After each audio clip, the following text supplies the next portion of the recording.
नमस्कार, बहुत स्वागत है आप सभी का। मैं हूं आपके साथ ज्योति यादव। चलिए बुलेटिन की शुरुआत करते हैं। सीएम साय ने अपनी सरकार की योजनाओं की खूबियां बताते हुए कहा कि राज्यपाल के अभिभाषण हमारी सरकार ने जो 13 महीने में काम किया है उसी का आईना है। मुख्यमंत्री विष्णुदेव साय ने अपने भाषण की शुरुआत में ही नगरीय निकाय चुनाव में कांग्रेस को मिली हार पर निशाना साधते हुए कहा कि आप सोचिए ऐसी स्थिति क्यों बनी है और ये आपके 5 वर्षों के कुशासन और अराजकता पर जनता का जवाब था। पिछली कांग्रेस सरकार ने महापौर का अप्रत्यक्ष चुनाव इसलिए करवाया ताकि योग्य प्रत्याशी की जगह अपने गुट के अपने कृपा पात्र को महापौर बनवा दिया जाए। 24 फरवरी से छत्तीसगढ़ विधानसभा का बजट सत्र प्रारंभ हुआ है और 24 फरवरी को हमारे प्रदेश के माननीय राज्यपाल महोदय सदन में अपना अभिभाषण प्रस्तुत किए हैं, जिस पर कृतज्ञता ज्ञापन हेतु चर्चा 2 दिनों तक सदन के अंदर में चली और इस चर्चा का शुभारंभ आदरणीय श्री धर्मलाल कौशिक जी ने प्रारंभ की और करीब 13-14 मान्य सदस्य चर्चा में भाग लिए और अंत में हमने भी उनको कृतज्ञता ज्ञापन की और माननीय राज्यपाल महोदय का अभिभाषण पूरे हमारे प्रदेश की सरकार ने जो 13 महीनों में छत्तीसगढ़ की जनता के लिए किया है उसी का एक आईना है। जनादेश कांग्रेस पार्टी को 2018 के विधानसभा चुनाव में मिला था और बड़े बड़े वादे किए थे, लेकिन 5 साल में एक भी वादा पूरा नहीं किए, बल्कि 5 साल में प्रदेश में भ्रष्टाचार बहुत बढ़ा, अत्याचार बढ़ा, कोई भी वादा पूरा नहीं किए, जनता के साथ छल किए, धोखा किए। इसलिए 2023 के विधानसभा चुनाव में सरकार से उनको अलग होना पड़ा और प्रदेश की जनता का उन्होंने विश्वास खोया। तो वहीं रायपुर में वित्त मंत्री ओपी चौधरी ने बयान दिया। उन्होंने कहा कि छत्तीसगढ़ की अर्थव्यवस्था लगातार आगे बढ़ रही है और इस साल इसमें और भी तेजी देखने को मिल रही है। हाल ही में राज्य सरकार की ओर से पेश किए गए आर्थिक सर्वेक्षण 2024 से 25 के अनुसार इस साल छत्तीसगढ़ की आर्थिक वृद्धि दर 7.51% रहने का अनुमान है। इसका मतलब है कि व्यापार, उद्योग और खेती से होने वाली आमदनी में लगातार इजाफा हो रहा है, जिससे लोगों की आमदनी और जीवन स्तर बेहतर होगा। छत्तीसगढ़ के कुल आर्थिक उत्पादन यानी कि सकल राज्य घरेलू उत्पाद यानी कि जेएसडीपी में इस साल अच्छी बढ़ोतरी देखने को मिल सकती है। पिछले साल राज्य का जेएसडीपी 3,06,712 करोड़ था, जो इस साल 3,29,752 करोड़ तक पहुंचने की संभावना है। यह संकेत देता है कि छत्तीसगढ़ में नए उद्योग, फैक्ट्रियां और व्यापार के अवसर को लगातार बढ़ रहे हैं। सम्माननीय हमारे विधानसभा में वित्तीय वर्ष 2024-25 के लिए आर्थिक सर्वेक्षण की प्रस्तुति की गई है। इसमें काफी उत्साहजनक हमारी आर्थिक प्रगति साफ तौर पे नजर आ रही है। जीएसडीपी स्थिर भाव पर 2023-24 में 3,06,712 करोड़ रुपए से बढ़कर 2024-25 में 3,29,752 करोड़ रुपए अनुमानित है। यह विकास दर 7.51% का आकलित किया गया है। वर्ष 2023-24 का जो हमारा ग्रोथ रेट था छत्तीसगढ़ का वो 7.31% था, जबकि पिछले वर्ष 2023-24 का जो वर्ष था उसमें भारत पूरे देश का जो औसत ग्रोथ रेट था जीडीपी का वो 8.15% था। मतलब पिछले 2023-24 के वर्ष में हमारे छत्तीसगढ़ की आर्थिक प्रगति, आर्थिक ग्रोथ, इकोनॉमिक ग्रोथ का जो रेट था वो भारत सरकार पूरे देश के ग्रोथ रेट की तुलना में कम था। जबकि हम 2024-25 का जो आकलन सामने आया है ये बहुत उत्साहजनक है कि आदरणीय मुख्यमंत्री जी विष्णुदेव साय जी के नेतृत्व में हमारी सरकार ने भी जो प्रयास किए हैं, छत्तीसगढ़ की 3 करोड़ जनता जनार्दन ने भी जो प्रयास किए हैं, उसके अनुसार हमारे छत्तीसगढ़ का ग्रोथ रेट 7.51% आकलित किया गया है, जबकि पूरे देश के लिए जो ग्रोथ रेट है वो 6.37% है। तो पूरे देश की औसत जो ग्रोथ रेट बैठ रही है 6.37%, उसकी तुलना में छत्तीसगढ़ 7.51% की दर से, अर्थात औसत राष्ट्रीय औसत से ज्यादा तेज गति से हमारे जीडीपी का ग्रोथ हुआ है, जो वर्ष 2023-24 में पुरानी सरकार के समय में राष्ट्रीय औसत से कम था। यह अत्यंत ही सुखद और उत्साहजनक आंकड़े सामने आए हैं और हमारी सरकार के लिए, छत्तीसगढ़ के 3 करोड़ जनता के लिए अत्यंत सुखद विषय है। जीएसडीपी के जो अलग अलग घटक होते हैं, जिनको हम 3 क्षेत्रों में बांटते हैं, कृषि क्षेत्र, उद्योग क्षेत्र और सेवा क्षेत्र, इन तीनों क्षेत्रों में हम बांटते हैं।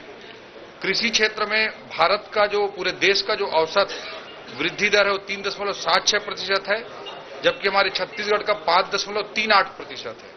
राष्ट्रीय औसत उद्योग क्षेत्र के विकास का 6.22% है, जबकि हमारे छत्तीसगढ़ का 6.92% है। सेवा क्षेत्र में पूरा राष्ट्रीय औसत 7.22% का है, जबकि छत्तीसगढ़ का 8.54% है। तो वर्ष 2024-25 के लिए ओवरऑल जीडीपी ग्रोथ राष्ट्रीय औसत से अधिक है। और अगर हम क्षेत्र वाइज भी देखते हैं, कृषि क्षेत्र, उद्योग क्षेत्र और सेवा क्षेत्र, तीनों की दृष्टि से भी ग्रोथ रेट राष्ट्रीय औसत से बेहतर सामने आया है। तो वहीं वित्त मंत्री ओपी चौधरी का बयान सामने आया है। उन्होंने कहा कि सुशासन के माध्यम से पूरे प्रदेश की अर्थव्यवस्था, राजनीतिक व्यवस्था, प्रशासनिक व्यवस्था को संचालित करने का प्रयास किया गया है। उसी का परिणाम है कि आर्थिक विकास में भी एक ग्रोथ दिखाई दे रहा है। उनका भी विश्वास छत्तीसगढ़ के प्रति लौटा है और प्रदेश के साथ लोग इन्वेस्ट कर रहे हैं। औद्योगिक गति और वर्ष 2024 से 2030 तक के लिए हमारी सरकार ने लॉन्च की है और ये औद्योगिक नीति भी किसी भी प्रदेश की तुलना में ज्यादा कॉम्पिटिटिव और ज्यादा अच्छे तरीके से सामने आई है। आदरणीय मुख्यमंत्री जी के नेतृत्व में सुशासन की सरकार है। सुशासन के माध्यम से पूरे प्रदेश की अर्थव्यवस्था, राजनीतिक व्यवस्था, प्रशासनिक व्यवस्था को संचालित करने का प्रयास किया गया और उसी का परिणाम है कि आर्थिक विकास में भी एक ग्रोथ दिखाई दे रहा है। आप देखते होंगे कि जितने भी इन्वेस्टर्स हैं, उनका भी विश्वास छत्तीसगढ़ के प्रति लौटा है और एक अलग विश्वास के साथ, कॉन्फिडेंस के साथ लोग इन्वेस्ट कर रहे हैं। औद्योगिक नीति, नई औद्योगिक नीति वर्ष 2024 से 2030 तक के लिए हमारी सरकार ने लॉन्च की है। यह औद्योगिक नीति भी देश के किसी भी प्रदेश की तुलना में ज्यादा कॉम्पिटिटिव और ज्यादा अच्छे तरीके से सामने आई है। और इस उद्योग नीति में विशेष बात यह है कि पहले उद्योगों के जो छूट होते थे वो इन्वेस्टमेंट के अमाउंट के आधार पर होते थे, कितना बड़ा निवेश होता था उस आधार पर बड़े छूट प्रदान किए जाते थे। लेकिन औद्योगिक नीति जो 2024 से 2030 तक के लिए हमारे मुख्यमंत्री जी के नेतृत्व में, हमारे उद्योग मंत्री जी के नेतृत्व में जो जारी किया गया है, उस उद्योग नीति में साफ तौर पर आप देख सकते हैं कि वहां पर जो छूट है वो निवेश के अमाउंट के आधार पर ना होकर रोजगार सृजन के आधार पर किया गया है। इससे छत्तीसगढ़ के युवा भाई बहनों को भी औद्योगिक नीति के माध्यम से लेबर इंटेंसिव सेक्टर्स में और सर्विस सेक्टर में ज्यादा तेजी से विकास होने के कारण रोजगार के अवसरों में भी इसका लाभ मिलने लगा है। और ये सुशासन के कारण और ईमानदारी के साथ जो सरकार ने काम किया है और सभी लोगों में एक जो विश्वास लौटा है, उसके कारण ये तीव्र विकास दर हमारे छत्तीसगढ़ ने प्राप्त किया है।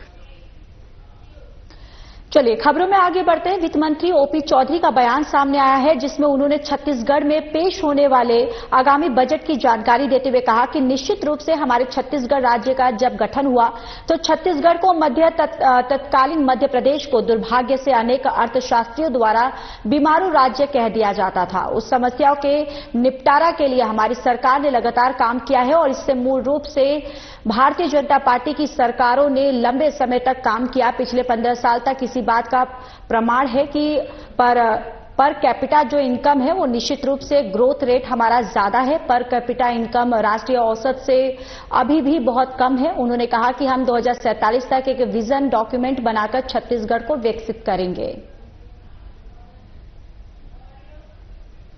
निश्चित रूप से हमारे छत्तीसगढ़ राज्य का जब गठन हुआ तो छत्तीसगढ़ को तत्कालीन मध्य प्रदेश को दुर्भाग्य से अनेक अर्थशास्त्रियों द्वारा बीमारू राज्य कह दिया जाता था।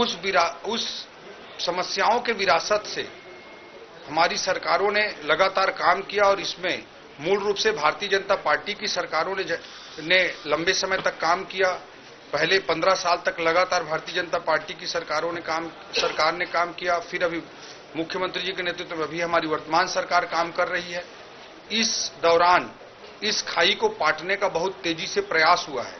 जो ग्रोथ रेट राष्ट्रीय औसत जो है ग्रोथ का, उससे छत्तीसगढ़ में पर कैपिटा इनकम का ग्रोथ रेट ज्यादा रहना इसी बात का प्रमाण है कि पर कैपिटा इनकम की जो खाई है राष्ट्रीय औसत और हमारे छत्तीसगढ़ के बीच में, वो पट रही है। तो निश्चित रूप से ग्रोथ रेट हमारा ज्यादा है राष्ट्रीय औसत से, बट पर कैपिटा इनकम राष्ट्रीय औसत से अभी भी बहुत कम है। ये हमारे लिए एक चिंता का विषय है जो पिछले 25 सालों से लगातार रहा है, लेकिन उस खाई को 25 सालों में बहुत तेजी से पाटा गया है और हम 2047 तक एक विजन डॉक्यूमेंट बनाकर छत्तीसगढ़ को विकसित छत्तीसगढ़ बनाने की दिशा में काम कर रहे हैं। मुझे पूरा भरोसा है कि आने वाले लगभग 8 से 10 सालों में राष्ट्रीय औसत जो पर कैपिटा इनकम का है और हमारे छत्तीसगढ़ के पर कैपिटा इनकम का है, उस खाई को पाट पाने में आगामी 8-10 सालों में हम निश्चित रूप से पूरी तरह से सफल होंगे। छत्तीसगढ़ विधानसभा बजट सत्र का चौथा दिन दीपक बैज की रेकी पर फिर बिफरे विपक्ष ने सदन से पूरे दिन की कार्यवाही का बहिष्कार कर दिया है। सदन से बाहर निकलकर विपक्ष ने गांधी प्रतिमा के बाहर जमकर प्रदर्शन किया, तो वही प्रदर्शन कर रहे विपक्षी विधायकों को मनाने के लिए संसदीय कार्य मंत्री केदार कश्यप वहां पहुंचे, लेकिन उनकी बात नहीं बनी। अभी हम कोई हिस्सा नहीं लेंगे। आज पूरे दिन भर के लिए हम सदन का बहिष्कार करते हैं। जहां तक आने वाले दिनों की बात है कि हम क्या करेंगे, तो आज हमारी बैठक है।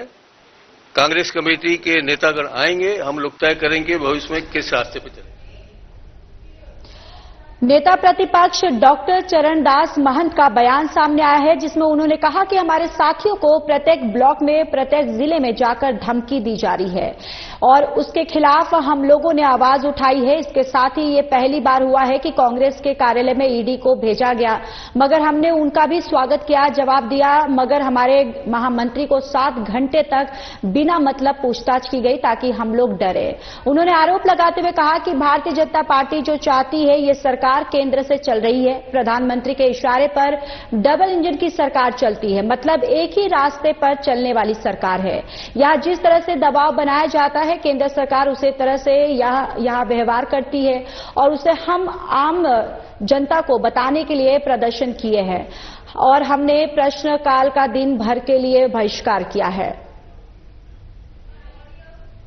कांग्रेस पार्टी के हमारे साथियों को प्रत्येक ब्लॉक में, प्रत्येक जिले में जाकर धमकी कर रही है, उसके खिलाफ हम लोगों ने आज आवाज उठाई है। इसके साथ ही साथ ये पहली बार हुआ है कि कांग्रेस के कार्यालय में ईडी का प्रवेश हुआ है। ईडी के प्रवेश को भी हमने पूरे आदर के साथ, जो उनने चाहा वो हमने भेजा, उनके कार्यालय भेजा, मगर हमारे महामंत्री को 7 घंटे तक अनावश्यक रूप से जो पूछताछ की गई है, वो सिर्फ इस बहाने से की गई है कि हम लोग डरें और जैसा भारतीय जनता पार्टी कह रही वैसा करें। आप ये कह सकते हैं कि ईडी का सब्जेक्ट केंद्रीय सरकार का है, मगर जब यहां के प्रत्येक विधायक, प्रत्येक मंत्री, मुख्यमंत्री, यहां तक कि प्रधानमंत्री डबल इंजन की सरकार, ट्रिपल इंजन की सरकार कहती है, मतलब एक ही रास्ते पर चलने वाली ये सरकार है। यहां जिस तरह से दबाव बनाया जाता है, केंद्र सरकार उस तरह से यहां व्यवहार करती है। इसलिए इस तरह जो लोकतंत्र की हत्या हो रही है, उसे हम आम जनता को बताने के लिए आज ये धरना किए हैं, प्रदर्शन किए हैं और हमने प्रश्नकाल को बाधित किया है। चलिए खबरों में आगे बढ़ेंगे। राजधानी रायपुर राजीव भवन में कांग्रेस के प्रदेश कार्यकारिणी की बैठक संपन्न हुई। इसके बाद पीसीसी चीफ दीपक बैज ने पत्रकार वार्ता को संबोधित किया। इस दौरान उन्होंने कहा कि 25 तारीख को ईडी की टीम राजीव भवन आती है और 4 बिंदुओं पर जानकारी मांगती है। हमने जवाब तैयार किया है और दिया भी है। पहली बार किसी राजनीतिक पार्टी कार्यालय में ईडी की टीम आई, लेकिन हमारे कार्यकर्ताओं को जवाब देने के बाद भी 9 घंटे तक बैठाकर उससे पूछताछ की गई है। व्यक्तिगत संपत्ति के बारे में भी पूछताछ की गई है और इससे स्पष्ट है कि कांग्रेस की आक्रामकता और लड़ाई से बीजेपी डरी हुई है और इसलिए हमारे पीछे ईडी को लगाया गया है। इस सरकार में लगातार विपक्षी दल को टारगेट किया जा रहा है। आपको पता है कि 25 तारीख को ईडी कांग्रेस मुख्यालय, प्रदेश कांग्रेस मुख्यालय आती है और 4 बिंदु पे जानकारी मांगती है और चारों बिंदु पे जानकारी हम लोगों ने तैयार किए। जब मतलब देश के इतिहास में पहली बार किसी राजनीतिक कार्यालय में सेंट्रल एजेंसी आती है और नोटिस देती है और उस नोटिस को जवाब देने के लिए 60 पीरियड का समय, 25 तारीख को लगभग 1-2 बजे नोटिस मिलती है, 26 तारीख छुट्टी, 27 तारीख 10:30 बजे उपस्थित होने को कहा जाता है। फिर भी हमारे महामंत्री पूरी टीम ने जो 4 बिंदु पे उन्होंने जानकारी मांगी, चारों बिंदु पे डिटेल से ईडी ऑफिस गए 27 तारीख को पूरी नोट्स तैयार कर और उनको ईडी ऑफिस जाकर उनकी जवाब जो 4 बिंदु पे मांगे गया था नोटिस में, उनको जवाब दिया गया। लेकिन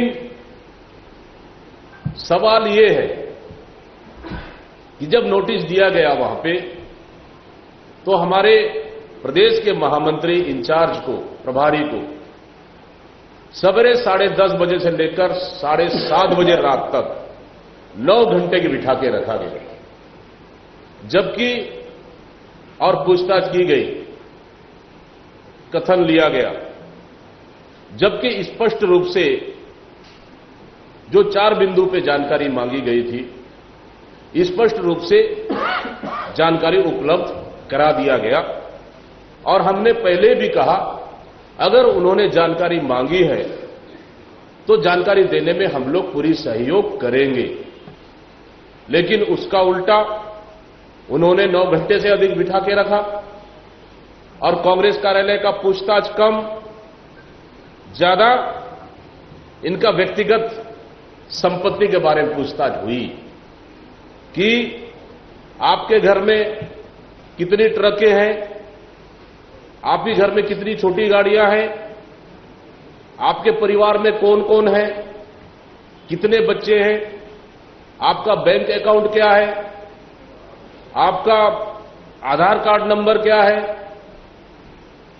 मतलब इस तरह की पूछताछ, मतलब हमें लग रहा है कि प्रदेश कांग्रेस कार्यालय सुकमा कांग्रेस कार्यालय की जानकारी लेने के बजाय व्यक्तिगत रूप से जानकारी लेना, जबकि समन जारी हुआ है सुकमा कार्यालय का, अब व्यक्तिगत रूप से उनकी संपत्ति का ब्यौरा मांगना क्या दर्शाता है? मतलब सीधा सीधा है कि कांग्रेस के नेताओं को यह प्रताड़ित करना है कि किसी के बहाने बुला लो और उनको डरा धमका लो, उनकी संपत्ति का ब्यौरा जांच के नाम से डराने का काम है। तो वहीं कल देर शाम पीसीसी चीफ दीपक बैज के घर के बाहर अफसर की रेकी करने के मामले पर पीसीसी चीफ दीपक बैज ने बयान दिया। उन्होंने कहा कि इस तरह देर रात तक घर के बाहर पहरा देना, रेकी करना और पूछने पर कोई जवाब न देना, उन्होंने आरोप लगाया कि उन पर नजर रखी जा रही है और इस पर जांच करने के लिए मांग की उन्होंने ये भी कहा कि इस मामले पर कड़ाई से जांच होनी चाहिए। प्रदेश अध्यक्ष के घर में कौन चुनाव जीता हुआ जनप्रतिनिधि आ रहे हैं, जिला पंचायत के मेंबर, जनपद के सदस्य आ रहे हैं, उन पे निगरानी रखो। मैं तो समझता हूं सिर्फ दंतेवाड़ा जिला के एडिशनल एसपी आखिर किसके इशारे पे काम कर रहे हैं, सबसे बड़ा मेरा सवाल। दंतेवाड़ा के एडिशनल एसपी किसके इशारे पे काम कर रहे हैं? क्या भारतीय जनता पार्टी और सरकार के एजेंट बनकर काम कर रहे हैं? उस दिन भी मैंने कहा कि कलेक्टर और एसपी और बहुत पुलिस प्रशासन पूरी तरह से सरकार की एजेंट की तरह काम कर रही है कि जनपदों में कांग्रेस के चुने हुए जनपद सदस्यों को डराओ, धमकाओ, उठाओ, बंदूक की नोक पर ले जाओ और जनपद अध्यक्ष बनाओ भाजपा का। जिला पंचायतों में भी कांग्रेस के जीते हुए सदस्यों को बंदूक की नोक पर उठाओ, ले जाओ और भारतीय जनता पार्टी का अध्यक्ष बनाओ। मैंने तो कहा था ना उस दिन कि फॉर्च्यूनर का ऑफर चल रहा है, इनोवा का ऑफर चल रहा है, स्कॉर्पियो का ऑफर चल रहा है, पैसे का खुलेआम ऑफर चल रहा है। उस दिन मैंने कहा था और पुलिस प्रशासन और कलेक्टर एसपी भी एजेंट की तरह काम कर रहे हैं। ये कल साबित हुआ। हम बिना तथ्य का आरोप नहीं लगा रहे, तथ्यात्मक है। हमने गाड़ी को पकड़ा है, हमारे कार्यकर्ताओं ने गाड़ी को पकड़ा है और मीडिया के साथ ही आप भी उपस्थित रहे।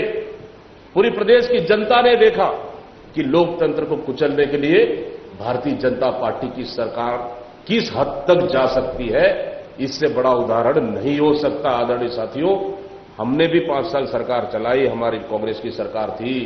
नगरीय निकाय चुनाव फेयर हमारी सरकार ने किया, बैलेट पेपर से कहीं कोई दिक्कतें नहीं आई। जो चुनाव जीता वो भी संतुष्ट, जो चुनाव हार गया वो भी संतुष्ट और जनता भी संतुष्ट। लेकिन इस सरकार में कोई पारदर्शिता नहीं है। तो राजधानी रायपुर के इंडोर स्टेडियम में मेयर पद की शपथ महापौर प्रत्याशी मीनल चौबे ने ली। इस दौरान उन्होंने शपथ लेते हुए जय श्री राम के नारे भी लगाए। कलेक्टर डॉक्टर गौरव सिंह ने मेयर सहित सभी पार्षदों को शपथ दिलाई। इसके साथ ही मेयर चैम्बर में अब मेयर की कुर्सी की दिशा भी बदल दी गई है। इस दौरान इंडोर स्टेडियम में भव्य कार्यक्रम का आयोजन किया गया, जिसमें विधानसभा अध्यक्ष डॉक्टर रमन सिंह के साथ साथ मुख्यमंत्री विष्णुदेव साय समेत बीजेपी के तमाम दिग्गज नेता भी मौजूद रहे।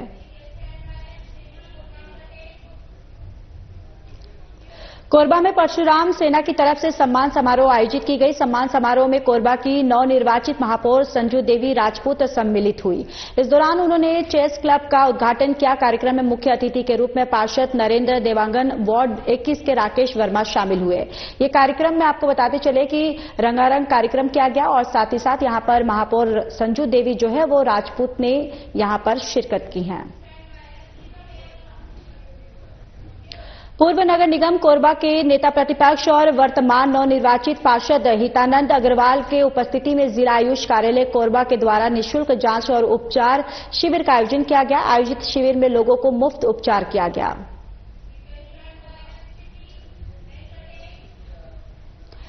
तो वहीं अंधरी कछार कोरबा में विकासखंड स्तरीय मेले का आयोजन एफएलएन टीम कोरबा के तत्वावधान में हुआ है। कार्यक्रम में मुख्य अतिथि पार्षद नरेंद्र देवांगन और जिला महामंत्री कोरबा सुख सागर निर्मलकर उपस्थित रहे। कार्यक्रम की अध्यक्षता जिला शिक्षा अधिकारी टीपी उपाध्याय ने किया है। विशिष्ट अतिथि के रूप में कोरबा डाइट प्राचार्य रामहरि शराफ और डीएमसी मनोज पांडे उपस्थित रहे।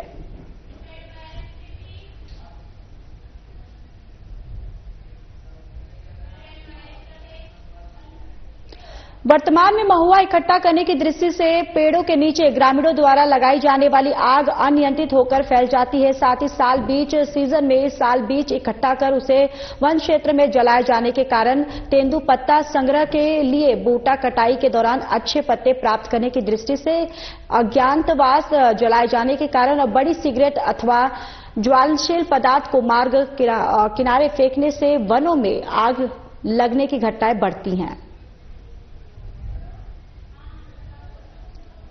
और वही आपको ये भी बताते चले कि अग्नि से छोटे छोटे औषधि पौधे जलकर नष्ट हो जाते हैं और वन्य जीव भी प्रभावित होते हैं। वन मंडलाधिकारी केशकाल ने बताया कि अग्नि की रोकथाम विभागीय अमले, अग्नि सुरक्षा श्रमिक और संयुक्त वन प्रबंधन समिति के सदस्यों के द्वारा टीम गठित कर रोकथाम किया जाता है और परिक्षेत्र स्तर पर अग्नि सुरक्षा के संबंध में शहरी ग्रामीण क्षेत्र के प्रत्येक साप्ताहिक बाजार में नुक्कड़ नाटक के माध्यम से आमजनों के बीच प्रचार प्रसार कर लोगों को जागरूक किया जा रहा है और वन मंडल स्तर पर फायर कंट्रोल सेल का गठन किया गया है। वन मंडल केशकाल द्वारा ग्रामीणों से महुआ बीनने वालों से जंगल में आग न लगाने और वनों का आग से बचाने की अपील भी की गई है।